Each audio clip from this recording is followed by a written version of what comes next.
Here at Paddy Power, we're the home of the Money Back Special, with some incredible offers every single week. Check out the website or app today. Terms and conditions apply. 18+, begambleaware.org. Hello and welcome to this Monday Postcast. I'm Maddie Plower, joined in the studio by Tom Park, and we have Paul Binfield from Paddy Power on the line as well. It was a very dramatic and eventful weekend, plenty of racing, whether you're into the flat, the jumps, the turf, the dirt, whatever it is that you like. And we're going to have a look back at Ascot first, because that was sort of the epicentre of all the drama.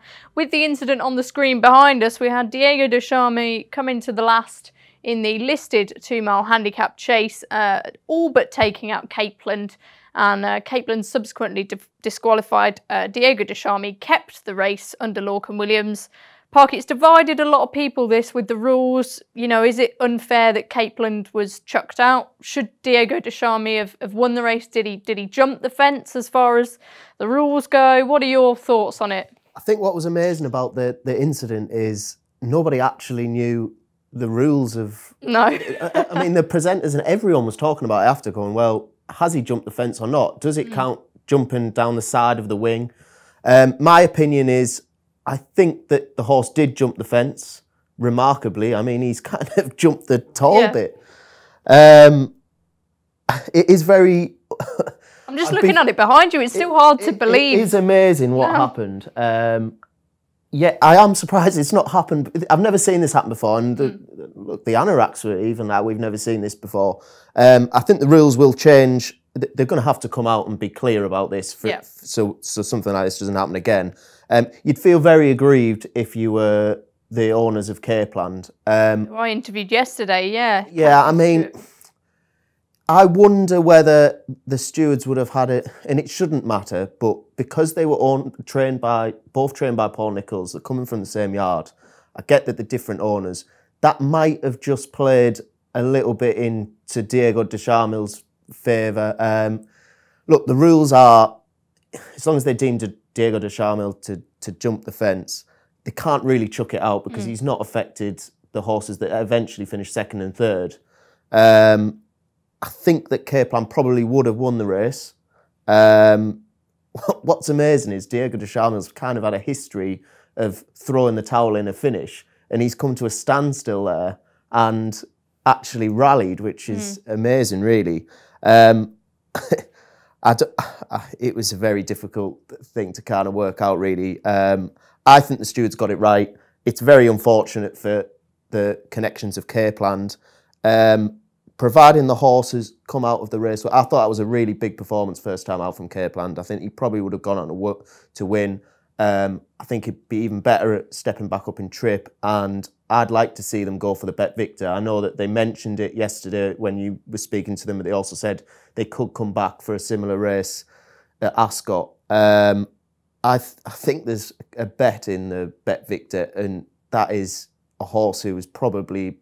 He's only rated 143. I think the top 10 in the market are all in the 150s. And if he was to come to race in that, I think he'd probably have a good chance off that kind of mark. He's proved himself well handicapped there. I think he'd probably gone on to win the race, and maybe that would be some justice for the connections. Yeah, indeed. Like I say, I spoke to Cathy Stewart yesterday, and understandably it wasn't one of the greatest sort of races she's ever seen, but fingers crossed we can get a change of look for Capeland next time. I mean, as you said, going by the rules, technically he didn't really jump a fence. He didn't have a choice in it, but he didn't. So what else can you do? Who knows? We'll keep our eyes peeled to see if they review the incident further this week, the BHA. We'll move on to the rest of the action at Ascot then. And Vindication was the main horse, Binners, who staked his Gold Cup claims even at this early on in the season by winning off a mark of 151, and just a really likeable performance, some jump at the last.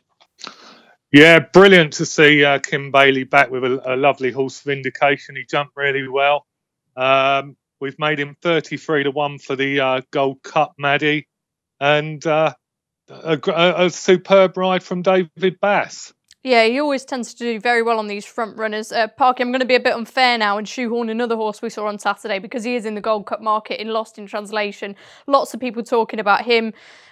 Obviously, we've still got a lot to see this season. We're going to touch on Road to Respect in a minute, but what are your thoughts on the sort of 3 mile division that we've seen so far? Yeah, it's very exciting, isn't it? I think coming out of last season, the initial thoughts of the Cheltenham novice races was that the RSA was probably a very, very strong race and probably the strongest of the two. Yeah. The way that the form is developing, it's starting to look like that JLT was really red hot. I mean, Lost in Translation was obviously beaten by Defi de Searle. I think the Kildisart's gone and won a big handicap at Aintree. I know he was a little bit disappointed at the weekend. Vindication was obviously spectacular at Ascot. I mean, Mengli Khan was in there. He was a bit of a disappointment, but he is massively in and out. So it looks like the race has got a little bit of substance to it. Capeland was another that's come from that race. Yeah. Lost in Translation was a brilliant, brilliant jumper. It was a massive performance, that. And he could go on and win everything. I think he is very, very good. The slight reservation that I would have with Lost in Translation, I think, he's got to come up against Bristol Demai, who just looks an absolute beast at Haydock. I would probably back him to beat Bristol Demai. I think it would be disappointing if Lost in Translation doesn't turn out to be that good. I think he's got a very good chance in the King George. I think Kempton, that should suit him down to the ground. My worry with him in the Gold Cup is he is such an exuberant jumper and he takes off a mile. He must be using quite a lot of energy to produce all them jumps. And, you know, you don't get many Gold Cup winners that produce leaps like that. As much as we want to see Gold Cup winners like that, that might be the stumbling block this season. But it was a brilliant display first time. I thought Kildisart would give him a really good race. It was a good race, that. Count Maribel's no slouch either. Count Maribel's brilliant round Carlisle as well. It was a really good performance first time out. I think he'll improve for it, and I think, look, he's 50-1 in the aftermath. 33s generally, I think, for the Triple Crown. I think there are worse bets there because he could go and win everything. Yeah. He's got a lot to like about him, and looking forward, Defi de Searle. I mean, he's probably going to go a different way. Look, he might step back to 2 miles, and that Tingle Creek he might give Altior a real fright in that because he looks top class, Defi de Searle. Yeah. Also at Ascot, we had a good handicap hurdle over 2 miles, and Gumball the winner in a thrilling finish in the end. I mean, it was just drama after drama at Ascot on Saturday, but he's a very talented horse in his day, isn't he? He is a very talented horse. We maybe didn't see the best of him last season. Obviously, he was a very good juvenile. Yeah. It was a brilliant performance, brilliant ride. He just scraped home in the end, but look, it was a good to do that on that kind of ground. I thought it was a nice performance from Gumball, and the handicapper, I'd be surprised. It'd be interesting to see what he does because he looked like he was going to win by 5 or 6 lengths going into the last 100 yards. He did just pull himself up. Interesting to see what the handicapper does. I think he is a handicapper, so what options he has for the rest of the season will depend on how brutal the handicapper is to him, really. Exactly. We'll go on to Wetherby now then. We saw a good performance from Ballyoptic in with Charlie Hall. He's really got back on track now, Binners, and, you know, things didn't go to plan for him last season, but he looks a stayer on the up. Absolutely right, Maddie. Yeah, he was unlucky in the Grand National, fell at the fourth last, but he's come good now. The soft ground probably worked in his favour at Wetherby, and we make him a 33-1 chance for the Grand National from 50, with Nigel Twiston Davis suggesting that he may go for the Betfair Chase. Yeah, some real big guns coming out now. Parky, I mean, that race, it was tough to analyse on form because La Bagoa didn't really turn up. She didn't seem to really like the ground. And obviously, ASO was top rated. He ran a great race, but he doesn't really tend to see out 3 miles. So how do you evaluate Ballyoptic's performance? Yeah, look, it's hard to knock him. He had the benefit of race fitness. Nigel Tristan Davis is in really good form at the moment. And he was really well backed. I didn't see it coming, really. I quite like Topville Ben, who his effort just petered out on the running. Look, we were going into that race, we thought it was a really good race, so you can't knock his form. I'd be a little bit... He's probably earned a right to go for something like the Betfair Chase now. Yeah. He's had his problems, but look, he looks like he's back. The second Elegant Escape... God, if he could jump a fence. Yeah, I mean, I do just wonder whether a horse like... I'd like to see him campaign for the Grand National. I get that his jumping's the problem, and you automatically think, well, a Grand National, but the fences are easier to jump now in the Grand National. He's got loads of size and scope, and he stays so well.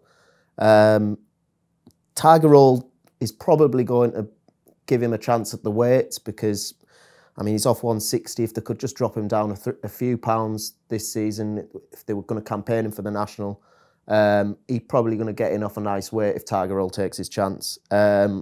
And it's just the test, I think. And if it was to turn up soft at Aintree, he'd have a right chance. Yeah, maybe with Ballyoptic winning, it is more of a Grand National sort of prospect of a race than a Gold Cup. It's difficult with this pair because where else do you go? They're not Gold Cup horses. You've got to really look at Welsh Nationals and things like that. Yeah, valuable handicaps, and it's difficult to win off them kind of ratings. But look, if Tiger Roll's going to be running off the high 160s, 170s, I mean, he's going to give some down the bottom of the weights a good chance. Yeah, exactly. Binners, I know you're a big fan of Max McNeil, and him and his family had a great winner as well at Wetherby with the World's End. I mean, could he sort of put it to Paisley Park this season? Well, you'd love to think so, Maddie. I was rather surprised that he won on Saturday, I have to be honest. There was money for him, so I hope Max had a good bet. But my suspicion from a couple of years ago was that the World's End needed slightly better ground than what they had at Wetherby. But listen, it's brilliant that the horse has bounced back. Tom George is a brilliant trainer, done a great job. Adrian Heskin riding out of his skin for Max at the moment. They had a winner at Cheltenham last week. It's absolutely great.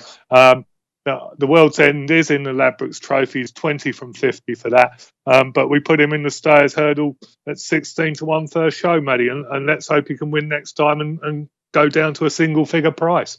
Yeah, I think he equally surprised and impressed quite a few people on Saturday. So hopefully he's another package, like surprise package, that can keep going forward throughout the season. Let's go to Down Royal then now. We had their champion chase over 3 miles. And I thought even though Delta Work was a tad disappointing, Parky, this was a real race. And Road Respect, he's an early season type. He's a classy horse on his day. And he got the better of Clanders over. Yeah, he did. I quite fancied Road Respect in this. I thought No Mead's in terrific form. The one thing that put me off having a really good bet was the ground. I thought they had a bit of rain overnight. I thought, oh well, that's probably not helped his chance. He'd have probably had a much better chance on good ground, but he won nonetheless. I thought it was a big overreaction to push. I think Clanders Over went out to about 10 to 1 at one point for the King George. He's back into 7s now. I think that's a little bit of an overreaction. He ran a terrific race. As we mentioned earlier, Nichols, his runners have been coming on for the run. Every single one of them has. Yeah. So expect a lot more from him in the Betfair Chase. And Delta Work didn't run his race. It's hard to... He jumped really sloppily. He was trying to be too... Would you be giving up on him just yet? Or? No, not at all. Not at all, because... He's high class.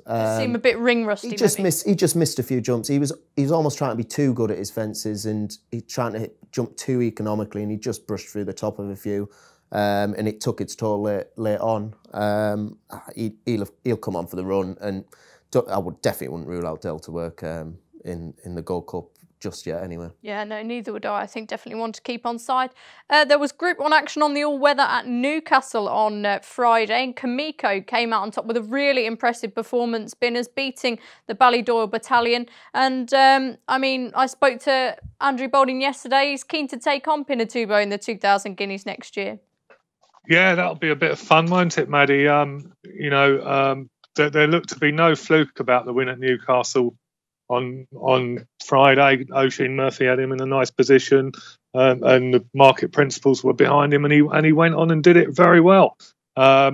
We think he's more of a Derby prospect than Guineas prospect. We make him 10 from 25 for the Derby, but it'll be exciting to see him at Newmarket against Pinatubo.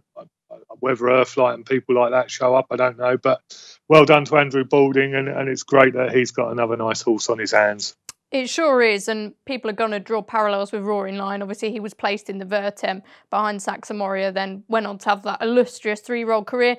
This was on the all-weather, which hadn't happened before. Because of that, do you sort of temper your excitement with him a little bit? A little bit. Because he was only second in the Royal Lodge, wasn't he? He was. I don't think he was given the best ride. I'm sure Ocean Murphy will come out and agree with me on that. I'm sure if he had the time again, he would have won that race. Obviously, just denied by Positive, was it, in the Solario Stakes? Yeah. I agree with Binners. I think he's probably more of a Derby horse than a Guineas horse. Similarly to Roaring Lion, I'd be a little concerned whether he'll see out the Derby trip, and maybe the middle distances next year might be more of his thing. Look, he's high class. I mean, the switch to Newcastle obviously played to his strengths, being by Kit and Joy. Yeah. And the ground, if it was soft ground at Doncaster, he's probably not. Yeah, different story. Absolutely, yeah. So, yeah, quick ground in the summer on these 1 mile 2 Coral Eclipse, them kind of races that Roaring Lion exceeded in. I think will probably be more up his street, but I think he'll be definitely contesting the Group 1s. That was a real performance, that. Yeah, it was. He really stretched clear, didn't he? But a very interesting horse in terms of profile, as you mentioned, that pedigree, and it was slightly different circumstances on Friday. Now, Santa Anita, the Breeders' Cup has been and gone, and the British and Irish didn't tend to have too much luck, but we did get one winner in the bag with Iridessa for Joseph O'Brien, Parky. Yep, brilliant for Joseph. Hats off to him. I mean, God, if anyone's achieved as much as he has at 23, is he? I think. I mean, fair play. It's just amazing, really. As you know, I'm not the biggest fan of the Breeders' Cup, but I can appreciate performances training like performance, that. Yeah, massive training performance, and I've always had a thing for Iridessa. She's a very good filly. And yeah, fair play to Joseph. He's a top class trainer, and I mean, how long do we give him before he's really giving his dad something to worry about? I mean, he already is, but I mean, I think we were chatting yesterday saying that Aidan had mentioned that he if they were in a head bob, he wants Joseph's to win. I'm not sure how the Coolmore lads would feel about that, but I get what he's saying. Yeah, brilliant from Joseph. I mean, he's just going to keep getting better and better and better, I think. Yeah, he certainly is. We're going to talk about the Melbourne Cup in just a little bit. Of course, Joseph's already won that, and he's got some contenders in it this year. Been some other good performances. Bricks and Mortar. We had Vina Rosso winning the Classic, of course. What was a highlight from you from Santa Anita?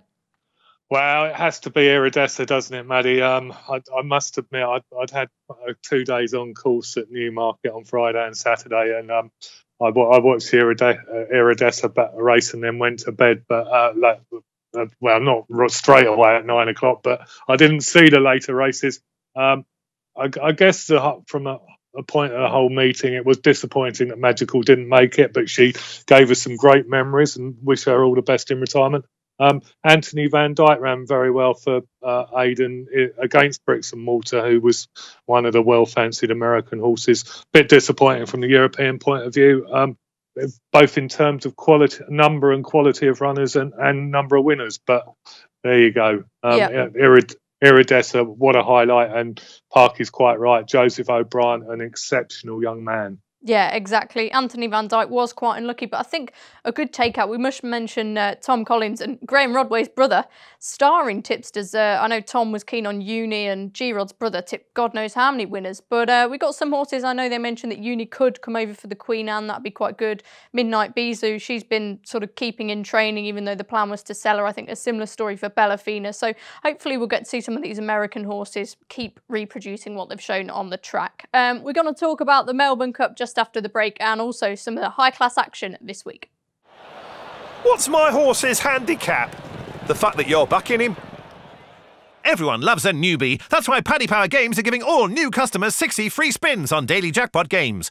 New Paddy Power Games customers only, 1 per customer. T's and C's apply. 18+. BeGambleAware.org. Welcome back to this Monday Postcast, and we're going international now for the Melbourne Cup. It's at 4 a.m. on Tuesday. It's the Lexus Melbourne Cup. Over 2 miles, won last year by Cross Counter, and actually plenty of last year's performers back in, hoping they can be lucky this time around. And Binners, can you give us a show of the betting? I believe Constantinople is heading the market.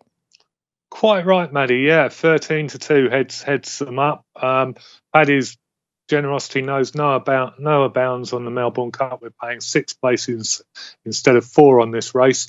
After Constantinople, it's 15-2 Mare de Glace, 8-1 Finchy, 11-1 Vow and Declare, 12 last year's winner Cross Counter, along with Raymond Tusk, Il Paradiso, and it's 14-1 Bar. Thanks, Spinners. Now, Parky, yesterday I was going through some of the Australian runners to sort of give people a lowdown, so hopefully they'll be able to see that if they're struggling with the local form. But a lot of these are sort of British, Irish trained or ex-British and Irish trained. What do you think of the race this year?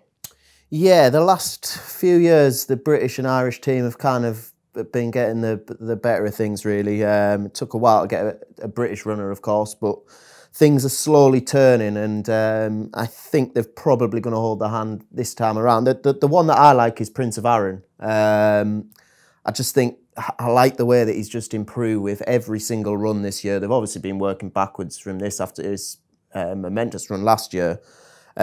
He's had a better campaign this season. He's gone into the race a better horse than he went into the race last season.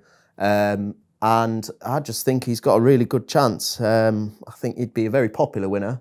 Yeah, he would. He certainly would. The other one that I like, because I read a stat that Tom Siegel put up in the Weekender last week, that that the horses that run in trials have not got that good a record in the Aussie trials, have not got a good record in the Melbourne Cup.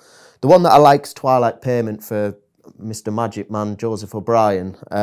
He's only had one start for O'Brien. He was, of course, with Jim Bolger before. But he was a little bit disappointing in 7th in the Irish Ledger. That was a funny race. It was a really funny race. And look, they've bought the horse of the Melbourne Cup. I can't imagine that they'll have been too disappointed with the run. They've got Hugh Bowman jocked up. Connections have a really good record in the race. I think he's got he's a very consistent horse. I mean, he's been running the likes of Order of St George and Stradivarius to within a length previous in his career. He's battle hardened, isn't he? He's a little bit older. So. He is a little bit older. And again, it sometimes goes to a younger horse, this. But I just think out of the British now, I think he's probably the one that's gone a little bit under the radar. He's just very consistent. I think 6 places. I mean, I'd be disappointed if he's not bang there, to be honest. Yeah, like I say, I've been having a good look through this. It's hard to nail your colours to the mass. It's a really competitive race. I like Vow and Declare of the Aussies. Great run in the Caulfield Cup last time. Quite a few running that Caulfield Cup. Constantinople catching a lot of people's eyes, and Mustajeer as well. Even Mirage Dancer was in 3rd that day. So Vow and Declare of the Aussies, I think, will run really well. And then Downdraft, again, you mentioned Joseph O'Brien. I think he's a really talented horse.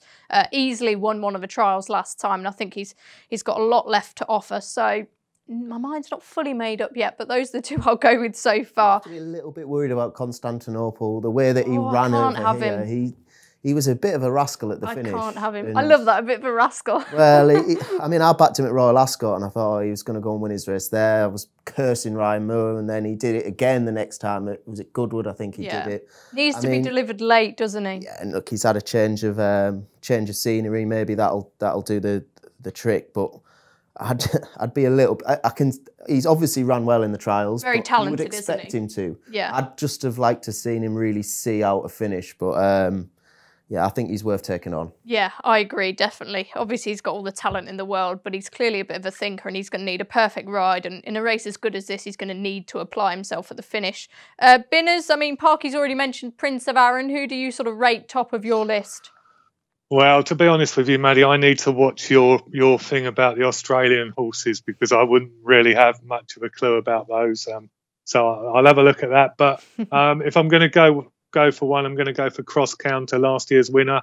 I know it's going to be harder for him this year, but let's face it, he ran some good races this year here in England. He was only beaten 1 length and 3/4 by Stradivarius in the Gold Cup.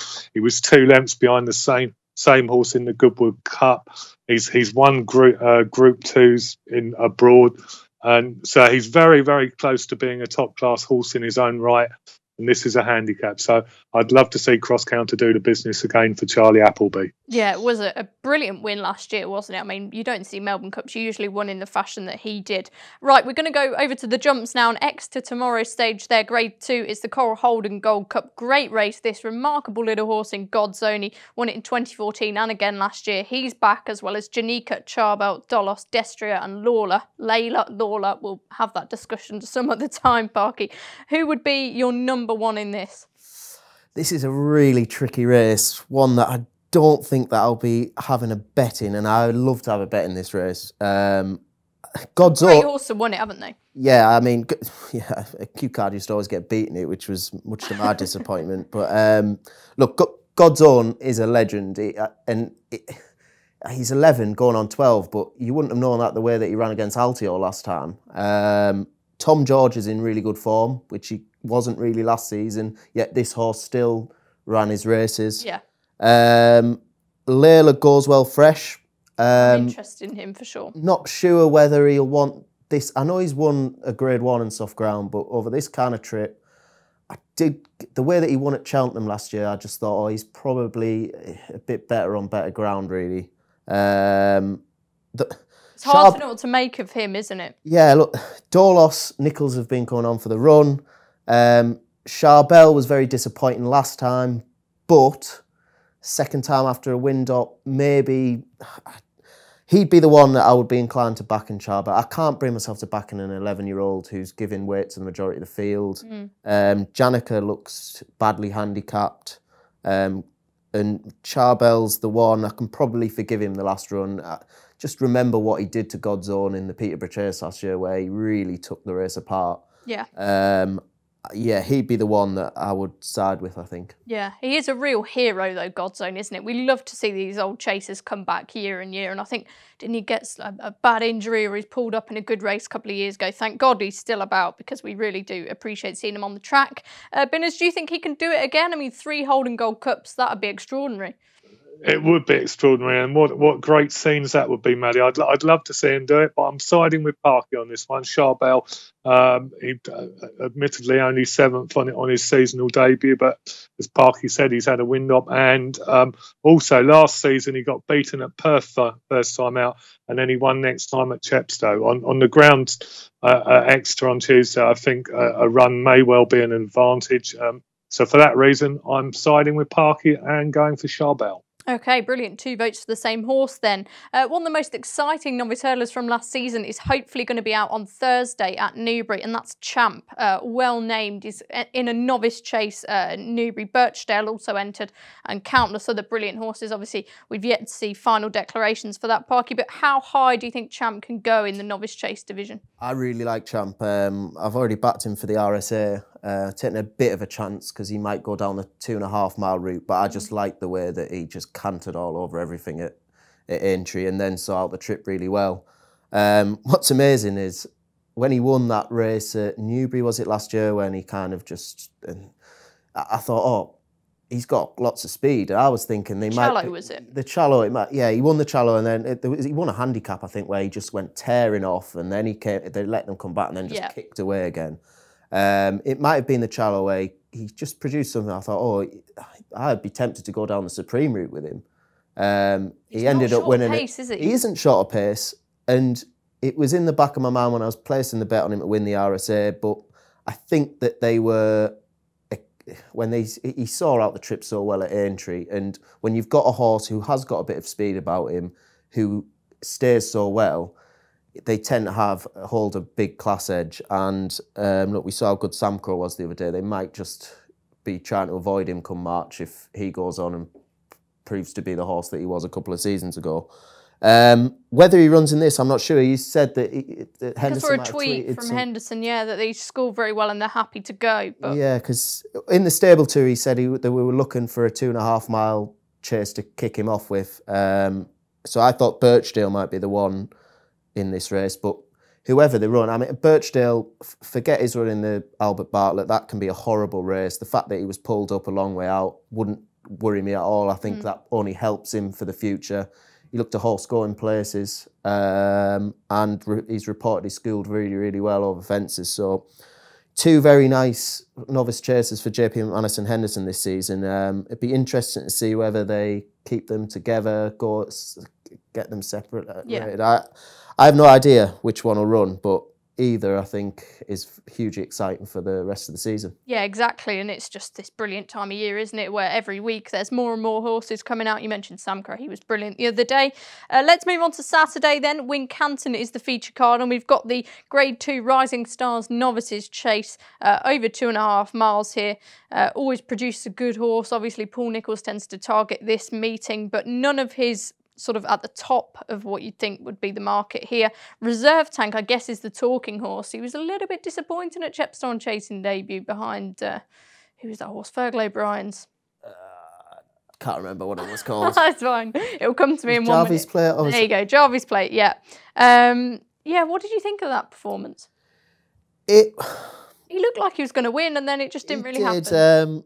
Look, he got better and better over the course of the season last year. He's a massive horse. I just wonder whether he kind of just needs to get some fitness into him. I know Tizzards generally can get them right first time out, but he looked like he just needed the run. The kind of way that he looked like he was just going to go and win, and then stopped quite quickly, really. I think he's an exciting novice again. What he did over hurdles last season was brilliant. He looks a chaser.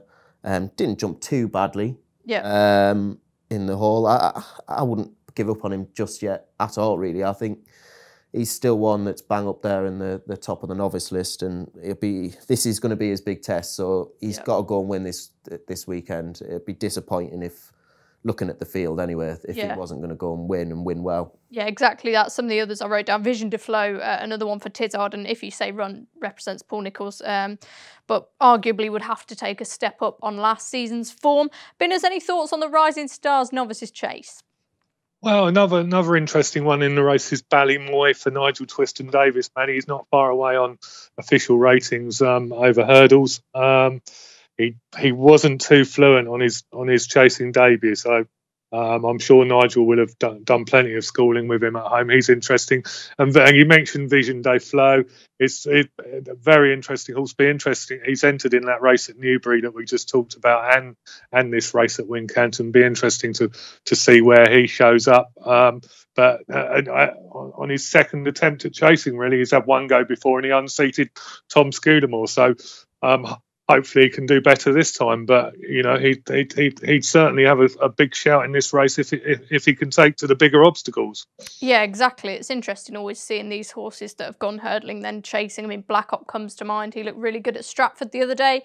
The other good race we're going to have a look at Wincanton is the Unibet Elite Hurdle. Keldersten, Grand Sonsi, Christopher Wood, a couple of the names in here, but arguably the most interesting is Fusil Raffles Parky.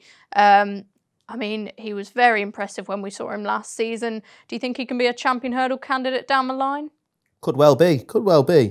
Juvenile's looking quite good. I mean, that Portland Hills, the form's working out quite well. Yeah, it's a nice performance at Punchestown. Beat a very good horse in Fakeda Dairies. It was a shame that we never got to see him at Cheltenham, really, because I think he was favourite second favourite behind Sir Eric after his win at Sandown, where he got badly cut, I think it was, wasn't it? Kempton. Kempton, Kempton, yeah, of course. Yeah, hugely exciting. And yeah, it's the horse that you want to see step forward and really light up this sort of race, isn't it? Yeah, absolutely. Whether he's going to be challenging the likes of Bouvedere in Classical Dream later on in the season, who knows? But he's exciting, definitely. And look, he won that race at Punchestown after all the problems that he had. That's impressive. He's had a bit of time to get over that now, and Henderson will have him spot on, I'd imagine, this season, and he'll be working backwards from whatever target they've got at Cheltenham, which I'd imagine will be the champion hurdle at this point, yeah. Yeah, you've got to always aim high with these, haven't you? Binners, thoughts on Fusil Raffles? Were you as impressed as Parky last season? Absolutely, yeah. I was at Kempton when he won that day, and he really set the place on fire. Shame about what happened. And the bookies aren't taking any chances with him, Maddie. He's only a 12-1 chance for the champion hurdle. Be interesting to see how he gets on this seasonal debut with a couple of others who have already ran and run well. Beat the Judge was second first time out for Gary Moore, and Kel Destan won his last race and is an outside hope for the champion hurdle. We put him in at 50-1 after he won the other day. If he were to go and win again, I'm sure his odds would shorten dramatically. Yeah, exactly that. Let's hope that he can step forward this season. We're going to take a break now before we look in more detail at some of the midweek stuff and get some next bests and some naps from the lads. I'm Jose Mourinho. I know a thing or two about being special. Nearly dying in a laundry basket. Special. Winning the daily jackpot on Paddy Power Games? Not special. Understood, Jose. Yes, someone wins an average £40,000 jackpot every single day. So if you win, don't think you're special. Daily Jackpots by Paddy Power Games. Jackpots must be awarded by 11 p.m. and vary from day to day. Jackpot is shared with other operators. Available on selected games. T's and C's at paddypower.com. 18 plus BeGambleAware.org. Welcome back to this final instalment of the Monday Postcast. Now, as we've already mentioned, there's plenty of good racing this week, and we're going to get some next bests from the lads. Lots of different meetings up and down the country. Parky, before you give away your big one, who have you been who's been taking your eye this week? I'm excited to see Bully and Air return for Harry Fry tomorrow in the 140 Exeter. He was a very good bumper horse, yes, and then missed a good bit of time with, got picked up a problem, returned at Ascot, was second to Did They Leave It Out 2 in a bumper. Then he was injured again. He ran last season, was pulled up, then he was injured again. So he's very, very difficult to keep sound. But he's shown a lot of promise in them runs, and he looks exciting type. If Harry Fry can just get him right. He's a good trainer with those sort of types, though, he is a good trainer, and he'll find the right conditions and stuff for him. He's being declared tomorrow. Exeter's a nice track to start one off. And look, I'd like to see him get back, because he could be an exciting one this season. Yeah, nice choice. Binners? I'm going to Kempton, Maddie, on Tuesday, the 6 furlong handicap at 6:40. One down the bottom, Velvet Morn for William Knight with Jason Watson on board. She's a course and distance winner. I'm slightly guessing that she's well in off a handicap rating of 70. She's only running one previous run in a handicap. She was a beaten favourite under Frankie Dettori at Lingfield, but the pair had terrible luck in running. With better luck in running, I think she'll go close. Okay, nice eye catcher. Now it's time to get the naps. This will not be beaten. Spinners, I'll go to you first this time. Who are you putting your money on? You've had a good spinner things recently on the midweek naps. Yeah, bit of luck, Maddie. But let's go for another 6 furlong handicap at Kempton. This time on Wednesday, same time, 6:40. David Ellsworth again down the bottom. A horse called Lady Dance a Lot. She's been in brilliant form. She's been knocking on the door in recent starts on the turf. But on the all-weather, she's had 3 runs. She's finished 1st, 3rd and 4th, so she seems to go well on the all-weather. She's a course and distance winner, and she certainly deserves a victory this season, having run 3rd 6 times and 2nd once. Brilliant. Thank you very much, Parky. 3:10 at Exeter tomorrow. I like For Good Measure for Philip Hobbs. This horse had a wind up over the summer. He's come back. He finished 4th, I think, a good 3rd on his comeback, and then he won quite nicely last time with a good bit in hand. He's up £7 for that. But he's still £9 lower than his best mark. Barry Geraghty's back on. I just think that wind up's played wonders. I don't think the £7 rise will make too much difference. I think he'll win tomorrow. Okay, thanks for that. Thanks for all your input today, guys. And the team will be back on Friday for the tipping postcast as per usual. We'll see you then. Check out Paddy's Rewards Club. Simply place 5 bets of £10 or more across any sport in a week, and you'll get a free £10 bet then next week. T&Cs apply. 18 plus BeGambleAware.org.